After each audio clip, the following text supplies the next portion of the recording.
George Paton took accountability for Russell Wilson, and I feel like this is something we've all obviously put a lot on him. But was it nice enough to hear that he actually took the accountability of it? And will it have people look at George Paton in a less harsh way? Or is it still they've set this team back for so many years that, nope, you've still screwed them over? Well, I mean, I guess it's nice to hear the honesty. Okay, I'll give him credit for that. But there are a lot of people. Will Peterson wrote a really good column about this a couple of weeks ago. Like, why is George still here? It's a little insulting that he's the one who gets to cut Russell Wilson. So now that he admits it was him, it's like, okay, well, it's officially him that made these mistakes. Why does he still have a job?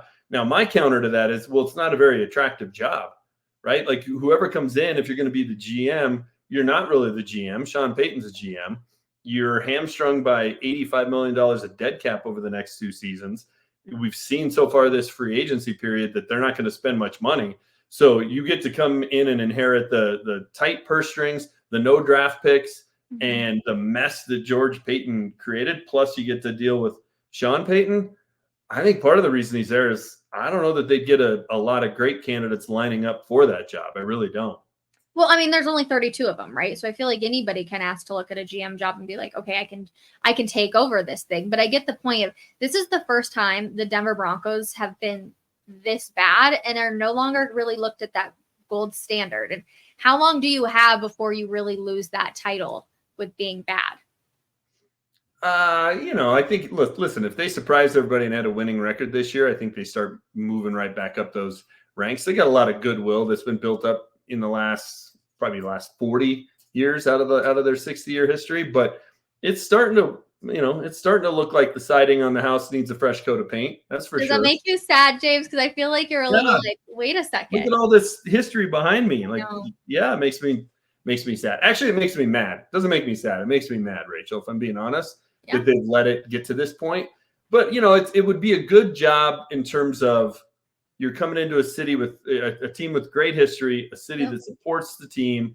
You're not going somewhere where it's like, if you were going to LA, I mean, the Chargers and the Rams are an afterthought unless they're in the Super Bowl, and then they're still sharing the spotlight with everything else that's going on. Yeah. And you've got owners with deep pockets, right? You're not going to the Bengals. You're not going to the Cardinals. It's a couple of teams that are historically cheap. That makes it a good job, but that's more of a long-term makes it a good job. It doesn't make it a good job in 2024 or 2025. I think it's a bad job the next 2 years. I would make George stay here and clean up his own mess. Just don't let him make any more. Don't let him make any decisions. Only Sean Payton, please. Okay, real quick though, back to the jerseys. Do we feel like the Walter Penn? Oh my gosh, it is such a Monday. Thank you. My goodness. It's the most Monday of Mondays, I swear. Do we feel like they didn't listen to the fans, though, when it came to the jerseys?